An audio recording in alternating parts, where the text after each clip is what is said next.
మచిలీపట్నం సమస్యలపై పార్లమెంట్లో గళమెత్తిన నాయకుడైన 5 ఏళ్ల కాలంలో 219 ప్రశ్నలు సంధించారంటే ఆయన ఏ స్థాయిలో పోరాడుతున్నారనే అర్థం చేసుకోవచ్చు. అలాగే ఎంపీల నిధుల్ని ప్రజల కోసం పూర్తిగా వెచ్చించిన అభివృద్ధి రథసారథి.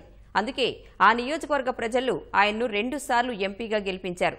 ఇప్పుడు ముచ్చటగా 3వ బరిలో నిలిచారు. ప్రజల మద్దతుతో హ్యాట్రిక్ సాధిస్తానంటున్న మచిలీపట్నం ఎంపీ కొనకళ్లతో ఈటీవీ ముఖాముఖి.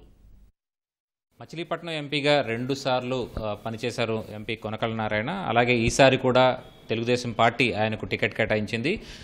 గడిచిన 10 ఏళ్లుగా ఆయన ఎంపీగా మచిలీపట్నం నియోజకవర్గానికి ఏం చేశారన్న దానిపై ఆయన్ని అడిగి తెలుసుకుందాం. సార్, మచిలీపట్నం అభివృద్ధికి మీరు ఏం చేశారు గడిచిన 10 ఏళ్లలో?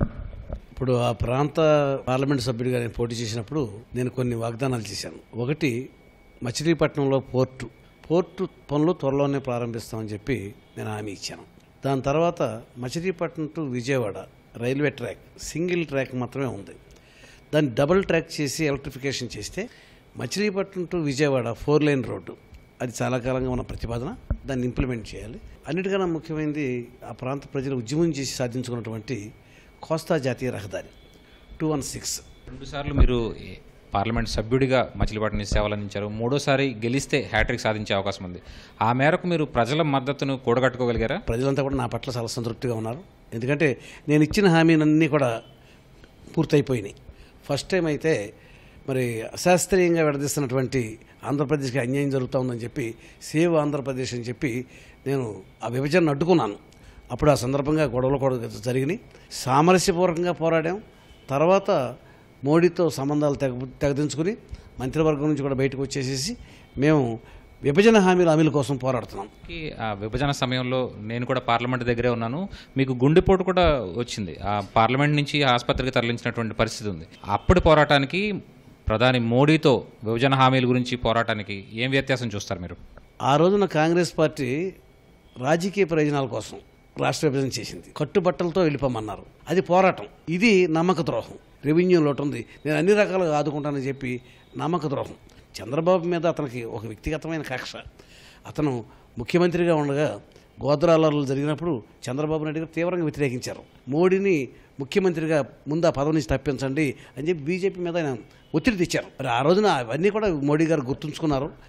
మీరు అశాస్త్రీయంగా విభజించడంపై కాంగ్రెస్పై పోరాడారు. ఇప్పుడు మహాకూటమి మహాగఠబంధన్ పేరిట మళ్ళీ కాంగ్రెస్తో చేతులు కలిపిన పరిస్థితి ఉంది.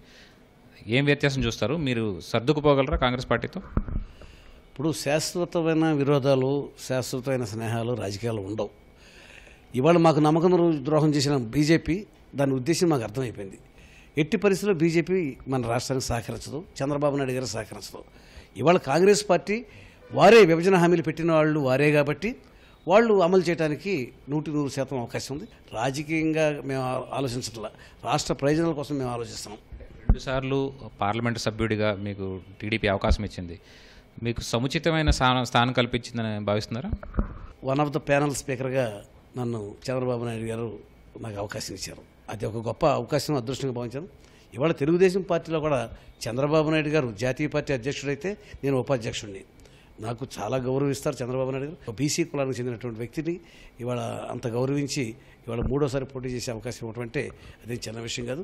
నేను తప్పనిసరిగా ప్రజలు నాకు మళ్ళీ అవకాశం ఇస్తారు.